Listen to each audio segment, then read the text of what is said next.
Fancy Lou Who, how are you, sir? Sorry. How are you, darling? I can't talk.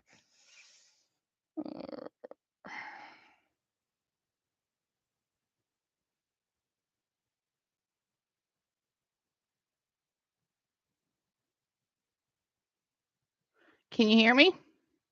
Hey, big boy. What you doing? What's that nice big boy doing?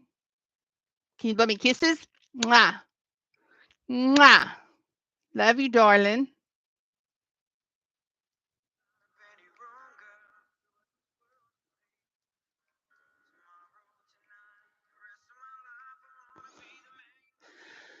Can you hear this? Can you hear music? Yeah, because that's not annoying. I figured he would. I hoped he would.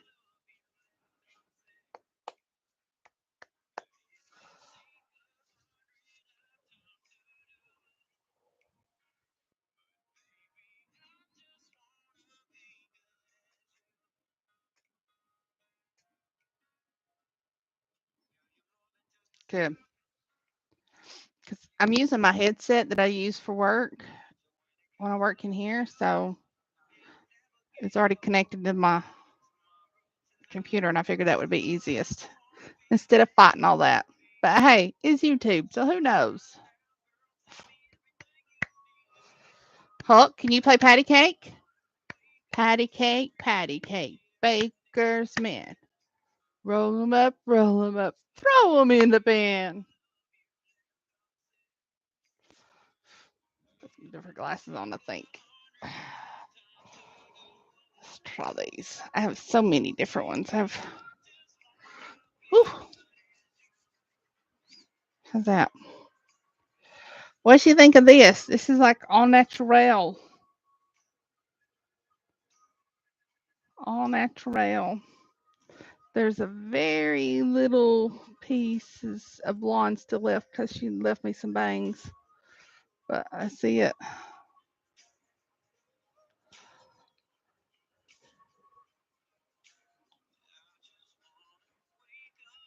Every day here in this. Hey, Jody. How are you doing, darling? How's the southern summer getting to you? You liking it yet?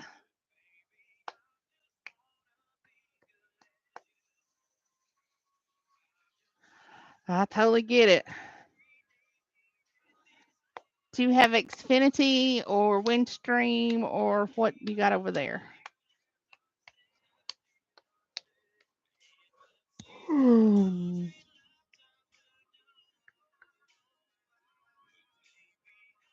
Might have some visitors later on come in here. My oh yeah, Vinci, I forgot. Um Shelby and the boys are staying a couple of nights with me.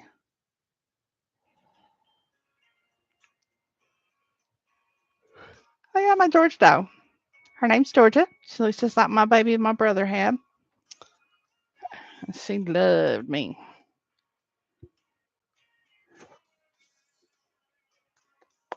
She wanted to come live with me, but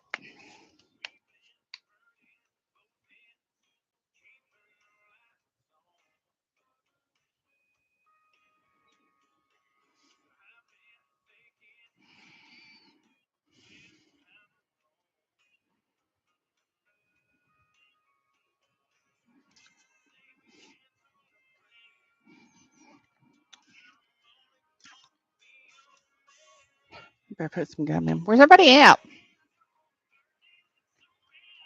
What time is it? 8:01. Okay. I'm starting at 8:05. So let's hope people show up besides you twos. Figured Miss Shirley would be on by now.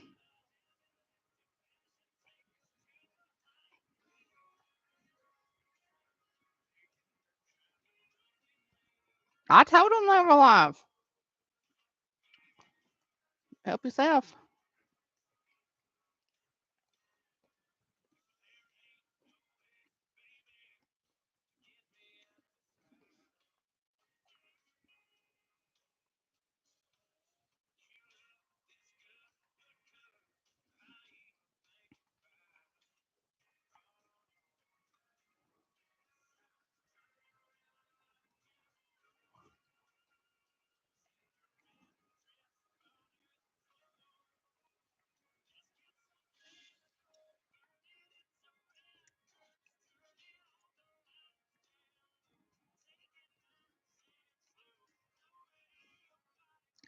Yeah, I figured she'd be here already.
Oh, yeah.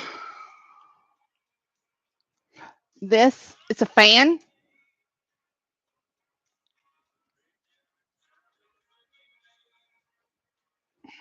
Battery may be dead. It needs charged. But yeah, it's a fan. It comes out through here, or through here rather. Not a sex toy.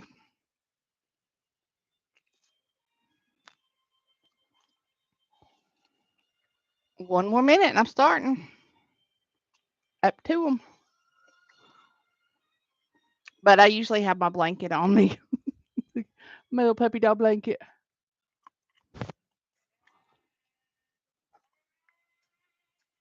Yeah, like a Dyson fan. Only that one was $30 instead of $300.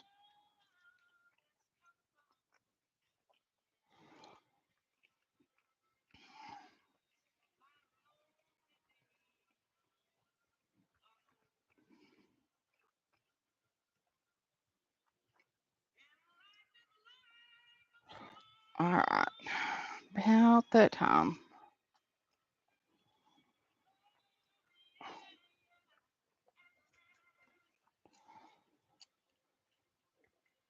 I'm always cold.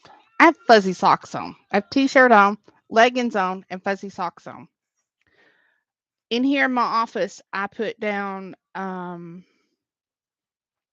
LVP.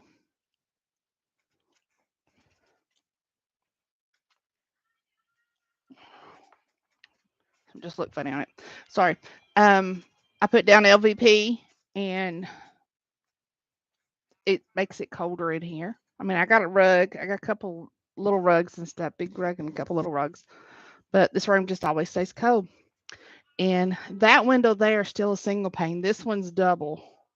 That one's still single pane, so I lose a lot of heat and stuff through that. But then sometimes I'm in here and I'm sweating like a pig. Who knows? Who knows? All righty, we ready? Let me know if the music gets too loud, okay? So this is Love by is it Love by Default? I forgot. Famous by Default by M.K. Harkins. So hopefully we'll have others join us. Chapter 1, Jax. I'm going to have a Jax come through here shortly, I'm sure. Screams echoed behind me.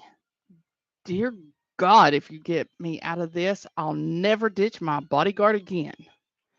There he is!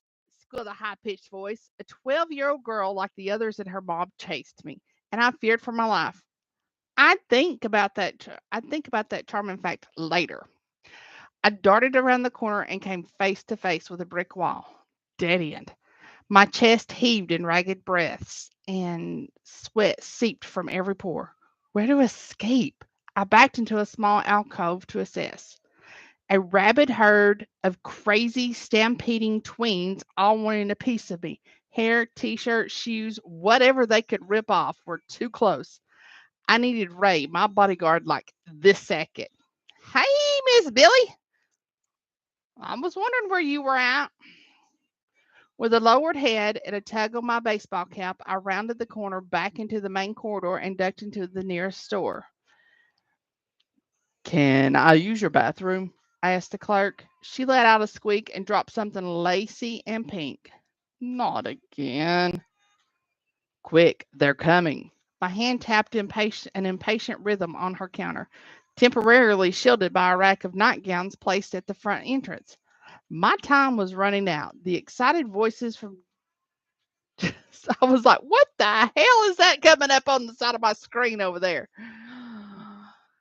Billy, you're too good at some of this stuff.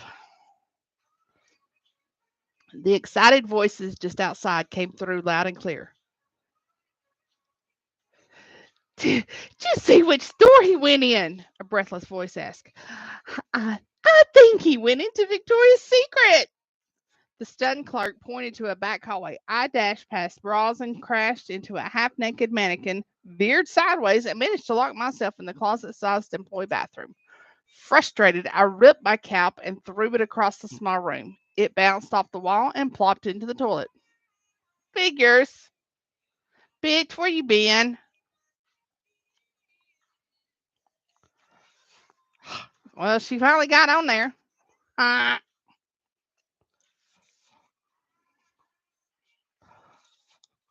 uh, my favorite hat splashing in the toilet was the perfect metaphor for my life. No way was I fishing that out of there. I kicked the door and swore under my breath. It was their fault. Why shouldn't I swear at the top of my lungs?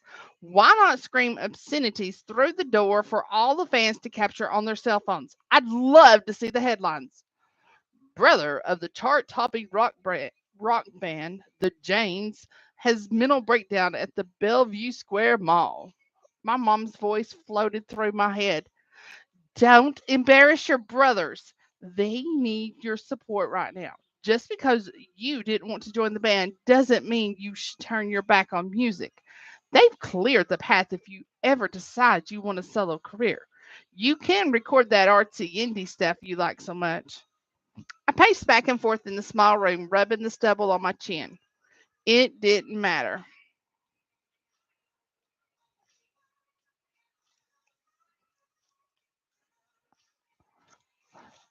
I hated music. Well, for now anyway. My entire, let's see, let's start all over. I paced back and forth in the small room, rubbing the stubble on my chin. It didn't matter anymore because I hated music. Well, for now anyway. My entire 17 years spent surrounded by the guitar, piano, violin, and drums didn't matter anymore. My history wasn't enough to make me want to play again. What I wanted was an eraser or maybe time travel. I'd go back and tell my twin, Gage, not to form the stupid rock band with our two older brothers. I'd tell them it would make my life a living nightmare and it wasn't worth it. I never wanted it. I never enjoyed it. I wanted my life back. Although they were enjoying the hell out of all the attention. Famous by default, a genetic twist of fate. Either the girls thought I was my twin brother Gage, or they were intrigued because the media had labeled me mysterious. The fact that I refused all interviews that included our family fascinated the public because in our media hungry culture, who didn't want their 15 minutes? Who didn't want to be a rock star? Not me. No thanks. I wanted nothing to do with the music industry, the fans. Corrections. Fanatics. A loud rap on the door made me jump back. Mr. Jane, we have mall security here. I let my head fall back against the wall. Once, then twice, pounding harder each time. Mall security? What a joke. They couldn't help me. With a groan, I pulled out my cell. Ray would ramp for an hour and then probably kill me. Think.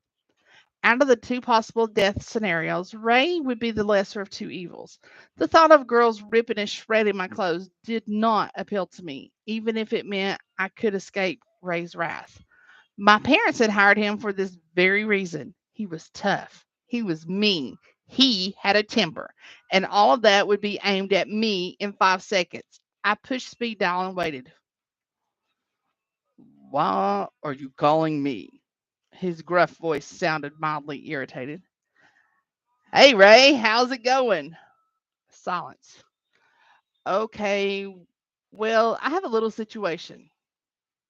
How can you have a situation if you're home behind a locked gate and security? Like we agreed yesterday. I looked around the small bathroom. Maybe there was an air duct I could crawl out of. Nope. I closed my eyes and jumped into the proverbial lava. I didn't stay home. I'm at the mall. What the hell? No, no, no. Tell me you aren't that stupid. He didn't ask. He didn't yell. He screamed at the top of his lungs. Yes, no, but yes, I'm at the mall. Holy shit. What's going on? In the background, keys rattled and doors opened and shut. I'm in the bathroom, somewhat surrounded. I don't know why it came out as a question. I'll call mall security and the team. We'll be there in less than 10. Which store? Sweat dripped from the back of my neck. I wiped it and answered. I'm not sure. There's lace everywhere.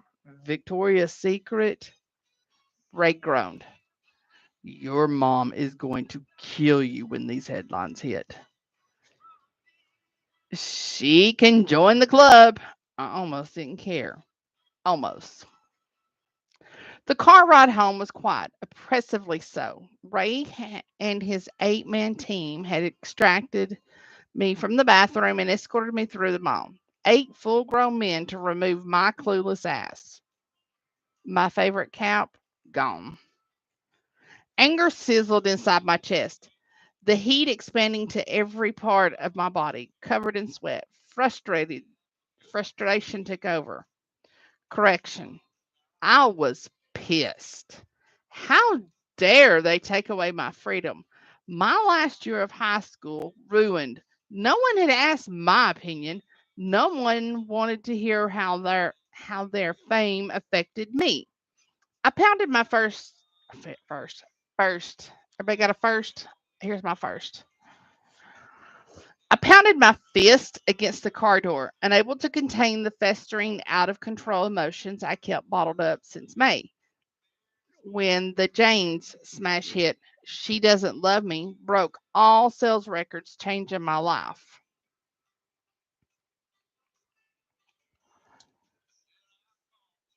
Hey, kid, take it easy on my door. Kid, the car rolled to a stop at a sign a few blocks from our house. I grabbed the door handle, determined to make an exit, and yanked. Locked. Letting out a deep breath, I rested my head against the back seat and squeezed my eyes closed. I can't even get out of the damn car. After passing the security gate and guard, we pulled up to the front door. The massive brick tutor loomed ahead. I wanted to move back to our other house in the normal neighborhood instead of being forced to live in this overpriced, pretentious shell. Mom stood outside with her arms crossed and a scowl spread across her wrinkle free face. At 45 years old, she still looked like she was in her 20s. On occasion, people would mistake her for my sister. She would throw her head back and laugh and say, Fool them. She loved it. Me, not so much. She wasn't laughing today. A red face, flared nostrils, and clenched fists were the first things I noticed. Yeah, that was exactly how I felt too. Not a good combination. We both had a temper, but luckily it rarely appeared at the same time. Today promised to be epic. She shouted at me as I climbed the stairs to the front porch. What what were you thinking? Let me get my voices back here. Not answering, I stomped past her into the large foyer and kept going. She followed me down the hall that opened to a gigantic chef's kitchen. It was the only good part about this house. A kitchen could never be large enough, especially with my three brothers and father. But the rest of the house was enormous and too formal. The price of fame. Security came with the mansion. 5 acres surrounded by a 10-foot wall or barricade. Same thing. Don't you dare walk away from me. Her voice was low, but her tone stopped me in my tracks. I turned to face her and attempted not to shout. Man, we got fruit flies or gnats or whatever those things are all over my house. That's what happens when you got two little boys that are running in and out all the time. I turned to face her and attempted to shout. They aren't even in town. They aren't even in town, and I still can't go out of the house. I'm a prisoner here. The mall had always been my go to place to hang out and chill, by myself or with my friends. I'd hit a restaurant or movie to waste the day away. Now it was in the no go category unless I took a bodyguard. Her eyes flared. Don't, don't you raise your voice with me. Voice control unsuccessful. I crossed my arms and nodded. She inhaled. Listen, they'll be doing they'll be done with their tour next month. When they get home, we'll all go on vacation somewhere remote, okay? Next year, when you're away at college, this will all die down. Out of sight, out of mind. I frowned, unconvinced. The Jaynes's security team thought the recent interest in me might be because of the overexposure by the local television stations here. Seattle was proud of their hometown boys, and as a result, the band was featured almost daily on various entertainment news shows. Most of the time, I was included in their speculations about the band and our family. Why didn't Jax join the band? Was he going to start a solo career? Why doesn't he do interviews? Why couldn't they just leave me alone? My brother's breakout stardom had spread fast, without a breather in sight for me. The band, too huge. Their fans, insane. Tell me, why did you put yourself at risk today? All you had to do was take Ray with you. Is that too much to ask? Her face flushed and she blinked rapidly. Not the tears. Mom, I groaned on a long breath. Don't do the guilt thing. I jerked open the refrigerator door looking for the orange juice. Anything to distract me from this conversation. I didn't do tears. I poured some juice and walked to the window overlooking the grounds. I feel like a child when Ray is around. He even calls me kid. Did you know that? Mom liked to live in her bubble where everything is going to be okay. She didn't want to acknowledge her youngest son wasn't happy. Her goal in life was to pull her family into a make believe cocoon and protect us from everything. That way, she wouldn't have to admit her grand plans for success weren't working for everyone. I was the thorn that kept popping holes in her illusion, the one piece that refused to fit, no matter how hard everyone tried to force it. No, I wasn't aware he calls you kid. I can't ask him to quit, okay? There's more. There's more. I was supposed to meet Robbie at the theater, but he ditched me. Take one guess why. Robbie used to have my back, but not anymore. Mom pinched the area between her eyes and let out a sigh. What did Robbie do now? The girls he was with wanted a real Jane, not me, but the band. I'm the baby. Did you know that's my new name in the media? That's ridiculous. You're 6'2" and the star quarterback. You were voted Miss. You were voted most handsome teen. What's wrong with girls today? Ugh. You've been you've been reading those stupid teen magazines again. She bit her lip and looked out the window. Busted. I closed my eyes and shook my head. She didn't have a clue. You're like your brothers, handsome and talented. She tried to toss me a calming smile. Not working. I'm not them, Mom. They think I'm Gage or their fans are curious about me. I risk going to hang out with Robbie to see a movie. No harm, no foul. So he didn't show because your brothers weren't with you? Are you sure? The only thing I'm good for is what I can do for them. Tickets to one of their shows, gossip about the band. Oh, and the clothing is a hot commodity. T-shirts or jackets, anything they've worn will do. A girl once asked for underwear. I think she probably wanted to sell them on eBay. Gross. I shook off the visual. Should I keep going and tell her everything? That all the kids at my school thought I was stuck up, too good, or something, and now Robbie didn't even want to hang with me? Something about his street cred taking a hit. My only friend left at prep turned out to be fake. I set the glass of orange juice on the counter and rubbed my forehead.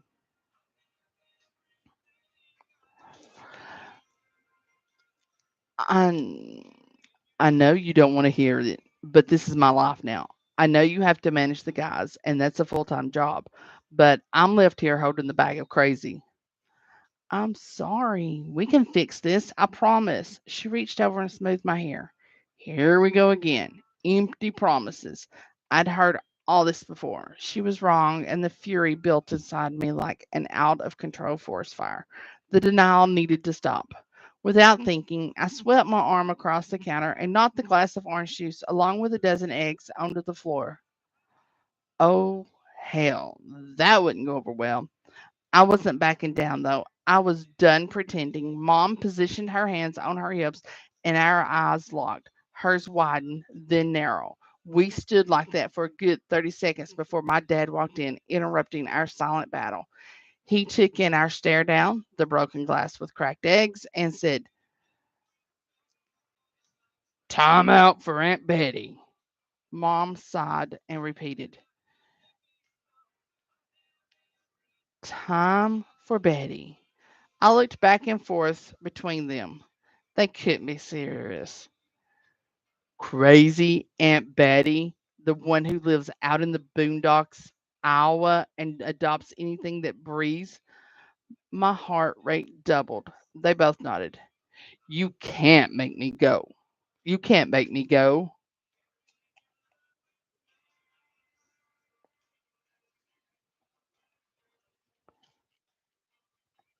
Hold on, let me see if I'm getting this name right.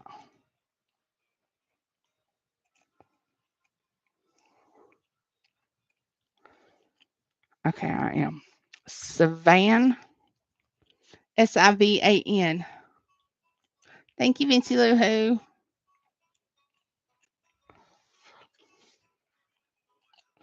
The car smelled, let's see, chapter 2, Sivan. The car smelled of new leather and spearmint gum. The landscape flattened as we drove across Highway 3 heading east. I usually loved these car rides, mainly because it meant I had escaped another disastrous foster home.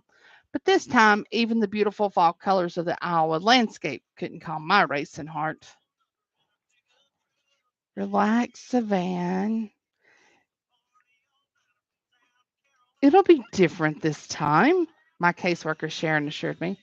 I nodded and adjusted my skirt. I visited the farm myself, and you don't have to worry about. Sharon pursed her lips and shot me a glance. That's okay. I'm used to. My throat tightened as I sought the right words. Sharon, I don't blame you for any of this. The foster homes she placed me in had a score of 0 for 3. If I were naive, I'd think I was in the wrong place at the wrong time. But I knew better. Foster care, no. Take the care out and add dump as fast as you can. But Sharon tried. One person couldn't be everywhere doing everything. She reached over and patted my hand. Thanks. It makes me feel better. But after straightening her shoulders and giving me a quick look around the corner of her eye, she asked, Did you change your appearance because of all this? Ah, no, she'd ask. You mean all the blackness? I swept my arm up and down my outfit. Well, yes, your clothes. There's also your hair, fingernails, and lipstick. Her eyebrow rose. You went all out. Are you trying to send a message? She turned her eyes back to the road. I shrugged. Was I?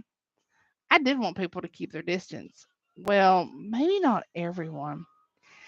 Anyway, no males live at this house. There's Betty, the foster mom, Alice, who's 3, and Emily, who just turned 5. Oh, and 5 goats, 3 horses, and a multitude of other furry creatures. I lost count when she started to name the ducks. She chuckled. You're sure she's okay with me doing the online courses to finish high school? A crease formed between her brows. Are you positive that's the way you want to go? Homeschooling? I'm sure the kids in the farm community will be a lot different than those from the city. I'm not worried about the bullying anymore. This is my senior year anyway. By the time I got in and said hello, bam, it'd be goodbye again. It's September. I'm sure you could make friends in 9 months, but I won't try to talk you into it. Betty homeschooling is fine by her. She's a retired teacher. How old is Betty? She's in her late 40s.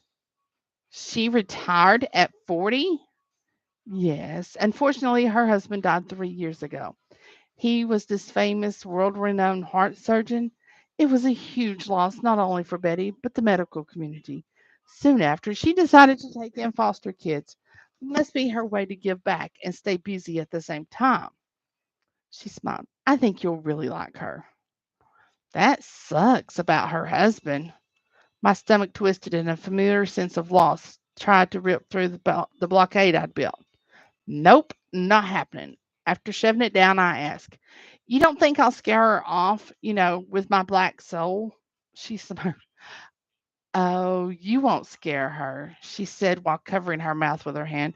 And you, my dear, have the unblackest soul I've ever encountered. Was she trying not to laugh? Okay, anything I need to know?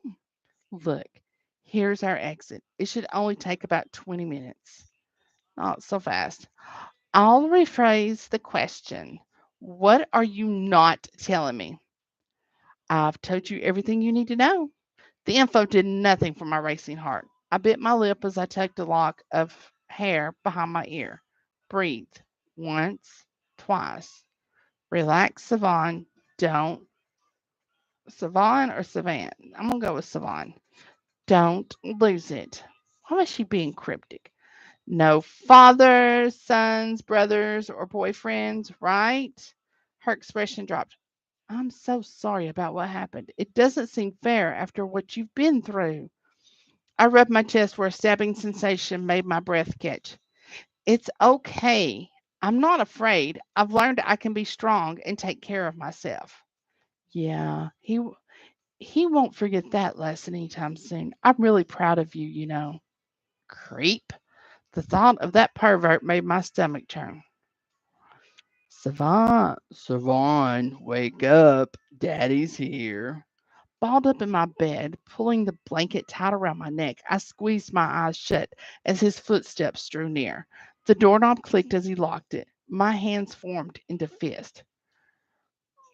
Remember, you're mine now. If you keep quiet, I won't tell anyone it was your fault. Your family died. He pulled back my blanket, exposing my boy shorts and t-shirt. You're beautiful. You're my beautiful girl. He grabbed my shorts and pulled. Now you're to do now you're to do everything Daddy says. Daddy didn't know about the self-defense classes I'd taken. I pounced, giving him a black eye, and I was pretty sure he still walked hunched over. His junk would never be the same, or so I hoped. Ronald and Marcy Kent. Ugh, the biggest phonies on the planet. They were all, we are so humbled to serve others, or our foster children fill our lives with joy. 3 to 4 foster children lived with them on rotating basis, all girls from the ages of 13 to 17. The red flags were there, but no one would notice, or they didn't want to believe it. I know I hadn't wanted to. Is he still standing trial next week? I asked. Yes, the video testimony you provided should strip him of his foster care license at the very least. If convicted, he'll have to register as a sex offender for life, and we're banking on jail time. I let out a sigh. It's still his word against mine. Sharon scrunched up her face and pulled over to the side of the road. I've been avoiding something. Uh-oh. We haven't had time to discuss this, but a few more girls have come forward since the news hit. Her eyes gentled. Sometimes it takes a person like you, someone brave enough to take action. The other young women will add validity to your testimony. The prosecutor said this should be a slam dunk. I still don't know what if he would have followed through. Rape, a horrid word for an unspeakable act. I rubbed my sweaty palms along my jeans. Relax, Sivan, it's over.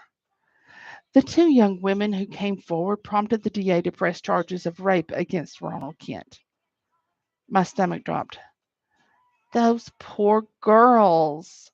Sharon grabbed my hand and squeezed it. See, this is what I love about you. Instead of thinking about yourself and what could have happened, you're concerned for the girls. You don't deserve this, any of it. If only I could. Really, Sharon, I'm okay. Now you are. She slapped her hand against the steering wheel.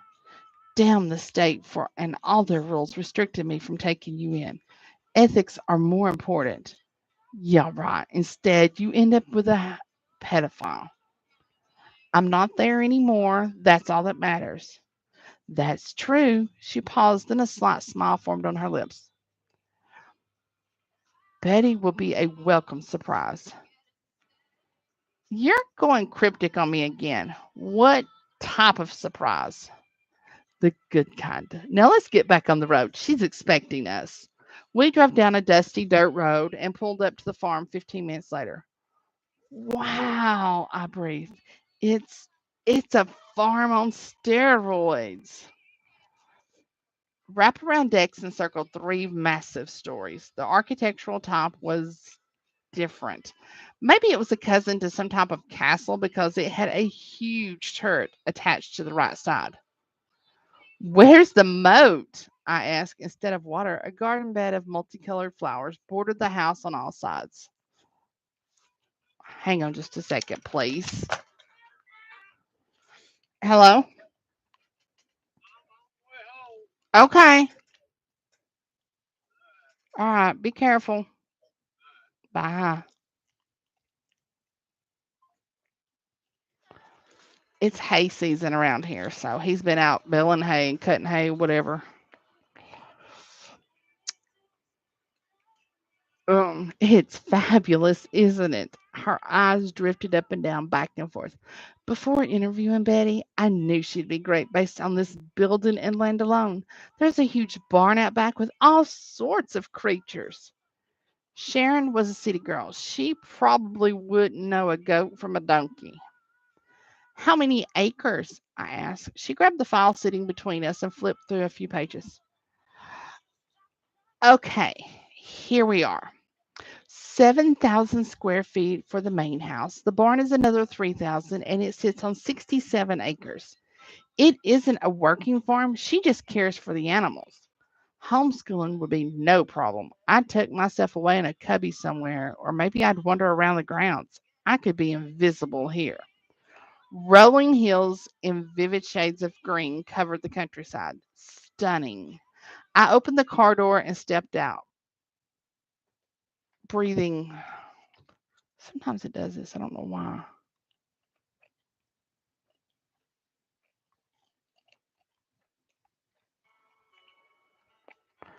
I don't know. Sometimes it just shuts off. Homeschooling would be no problem. I'd tuck myself away in a cubby somewhere, or maybe I'd wander around the grounds. I could be invisible. Sounds like heaven. Rolling hills and vivid shades of green covered the countryside. Stunning. I opened the car door and stepped out, breathing in the fresh air, hoping it would steady my rapid pulse. Relax, Savon. Think. This is nice. Sharon walked to my side of the car to help with my luggage. I turned and gave her a smile. You've outdone yourself, Sharon. She dropped my suitcase and grabbed me into a hug. I wasn't going to stop looking until I found the right place for you. You know that, right? I'm sorry. Don't be.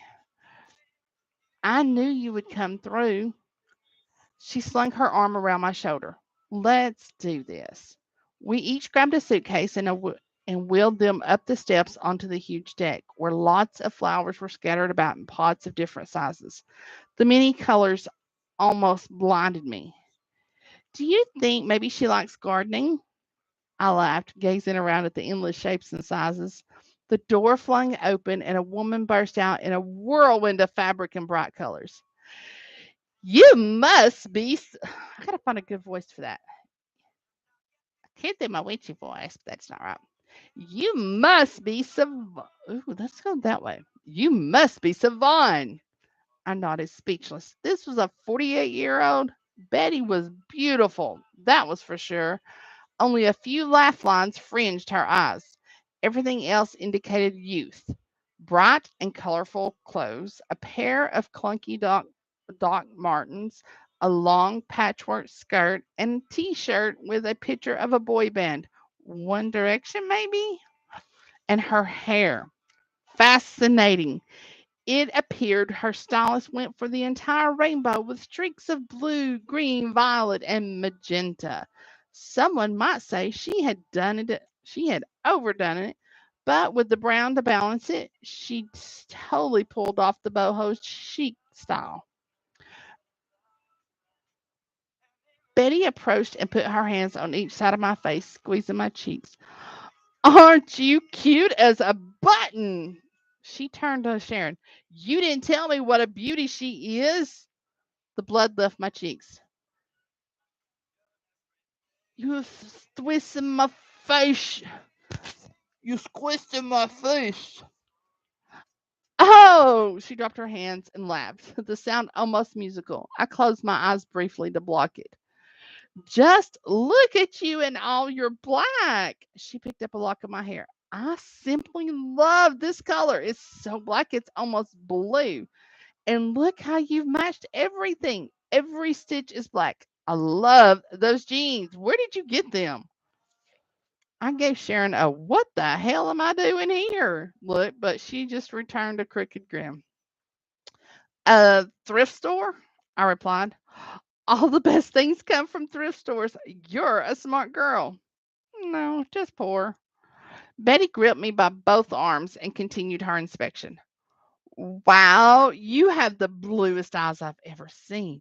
All that black makes your eyes pop, and my goodness, your eyelashes are so long. And those high cheekbones, you're a classic beauty. I think somebody's here. It's just buffering. We might have music, might not have music. I don't know. Sharon cleared her throat. I said, wait a minute. And those cheekbones, you're a classic beauty, she laughed. I'll have to keep a bat handy to swat the boys away. Sharon cleared her throat. Have you read Savon's file yet? Nah, Gordon was sick last week and closed the post office. She turned to me and said, you'll find that everyone who lives out here in the boonies is on a different time schedule. And by that, I mean slow. She laughed again, still gripping my arms. We don't need a few sheets of paper to help us get to know each other. A cup of tea and a long chat in the kitchen should do it. I stifled a groan. I didn't do chats. I shot Sharon a help look. Sharon cleared her throat. I think we should have a quick talk inside. She turned to me. Will you be okay waiting for us out here? Sure. I flopped onto one of the six lounge chairs on the porch. While waiting, I played through their likely conversation in my head. Savon has a tragic past. She's been in three different homes, all with a horrible outcome. Don't talk about men around her. It's a sensitive subject. She might be trying to send a message of stay away with all the black. My therapist had brought up my clothing and style choices numerous times, taking stabs at the possible reasons for it. Was I depressed? Did I want people to stay away? Was I rebelling or doing drugs? No, no, and no. It was simple. I just felt like wearing black. 30 minutes later, they returned to the deck. Betty's eyes still sparkled, but her smile was more subdued. Betty gave Sharon a little rub on her arm. I've got it from here. Everything will be good. She turned to me and winked. I smiled to ease Sharon's worry. This part was always the hardest. We both knew things could go bad, but Betty wasn't the typical foster mom. So maybe they'd be a good thing. Relax, Savon. Let things play out. Sharon tugged my arm and we walked down the steps to her car. She grabbed me into a tight hug. Things are changing for you. I can feel it. I patted her back. Sure. My hope for different had gone splat on the floor so many times I'd lost count, but a part of me wouldn't let it die. She released me. You have my cell number and email. You can call or text whenever you need me. She lowered her voice. Any little thing. I don't want you waiting too long this time. In the past, my philosophy had been wait it out. But I was tired of always being on guard, tired of everyone thinking the poor little foster girl wouldn't fight back. They were wrong. Okay. Okay, I'll call this time. Good. Now, I've got to go before I start blubbering all over you. She wiped under her eye. Okay, thanks for everything. I'll be fine, don't worry. One more hug, and then she moved next to her car, gave another look, and climbed in. As she backed out of the driveway, her hand popped out the window for one last wave.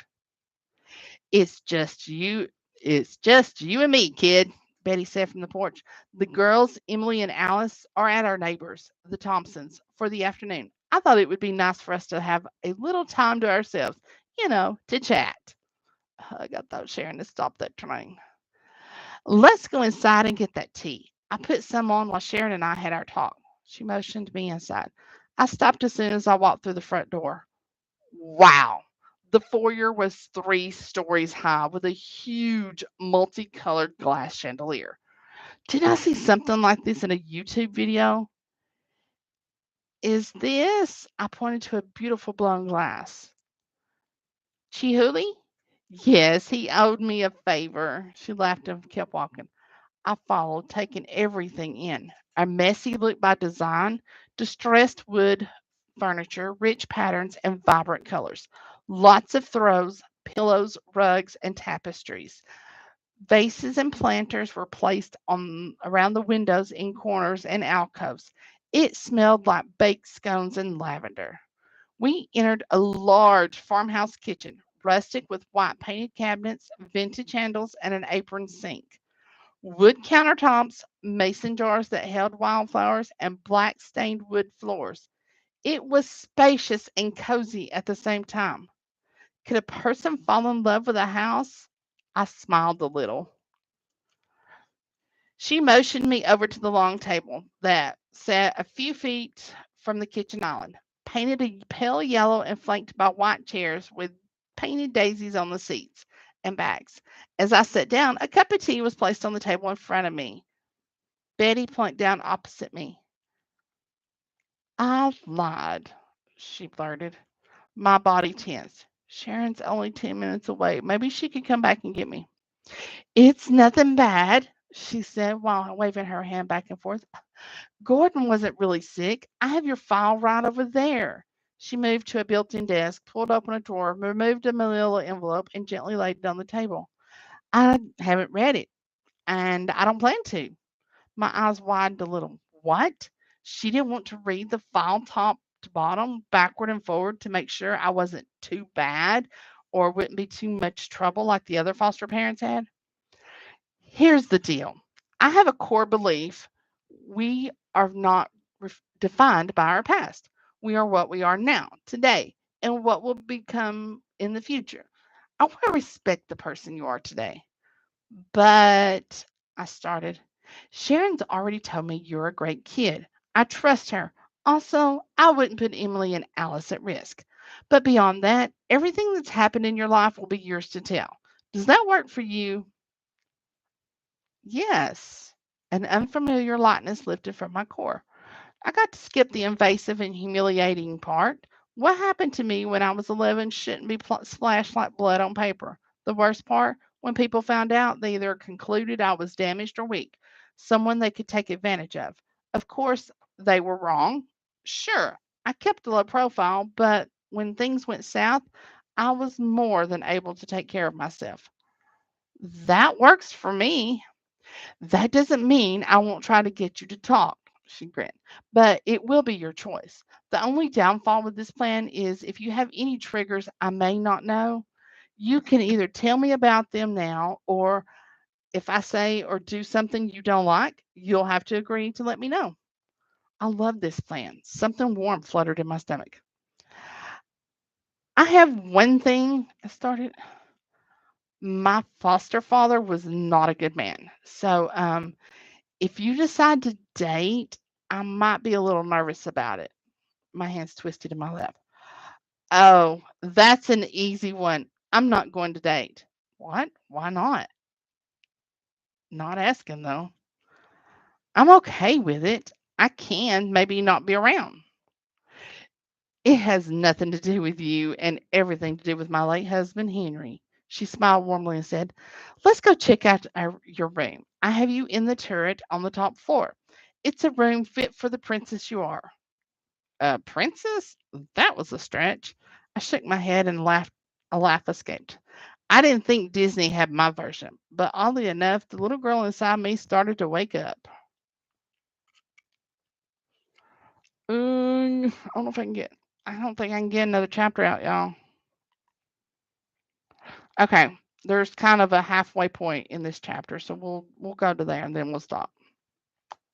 Chapter 3, Jax. A solid week of arguing did nothing to swap my parents from their grand plan to ship me off to Aunt Betty's after the new year. They thought the break would be good for me. Me, not so much. It was the first part of October, so 3 more months until farm prison. I didn't have a choice. Well, technically I did, but the thought of Ray moving and shadowing me every move 24/7 until college was even worse. It'd be a complete and total loss of freedom. At least at Aunt Betty's, I'd be able to breathe. No security, and I'd be homeschooled. So the agreement was made, reluctantly. Mom folded a shirt and placed it in the open suitcase on my bed. Our media advisor told me the interest in you here in Seattle has spiked. Maybe it's a hometown thing. No one is quite sure why. Her brow furrowed.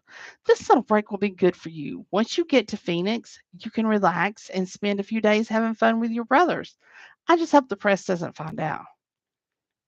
You booked my flight for 3 a.m. Everyone will be half asleep. Your strategy will work. I flopped onto the bed, too tired to give any more reassurances. Ray will be here in a few minutes. He'll be with you the entire trip. Great. Do you have anything else you want to take? Her eyes shifted to my guitar. I hadn't played for almost 7 months. Mom noticed, and I know she worried about it. Did I want to take it? Not really, but it'd make her happy. Maybe I'll ask Ray to grab it before we leave. Mom turned to hide her smile. The doorbell chimed, and Mom grabbed my hand. He's here. He's here. Remember, Ray is going to be with you for your protection. Don't make his job harder than it already is. I'm always good. I pulled out my best angelic. God help me, she said under her breath. I heard you. You know I hate having a bodyguard follow me around. I know, but Ray poked his head into the room. You ready? Not quite. Not quite. I turned back to Mom. Ray doesn't need to shadow me the entire trip, right? I'll get a couple of hours to myself. No, absolutely not. She turned Ray. Don't take your eyes off him. Why don't I just go to Aunt Betty's now? I can't have any fun with Ray trailing me around. Maybe the threat to leave maybe the threat to leave early would work. I knew she wanted me around for the holidays. Don't test me. She folded her arms across her chest and glared. In an obvious attempt to break the tension, Ray grabbed the largest suitcase, flexed his bulging muscles, and power lifted it above his head. I picked up the smaller one, muttering under my breath, Show off, show off. Mom rolled her eyes. You two better get going before someone gets hurt. Ray nudged me. Let's hit the road, kid. I mean, man. He turned and started down the stairs. Don't trip on the way down, I called to his back, always trying to be the manly man. I was almost certain he had a hidden thing for my mom. Have fun, but not too much. Mom ruffled my hair. I gave her a hug, knowing she meant well. This would be a long couple of days. All righty, that's all I can get in. So next one's just way too long.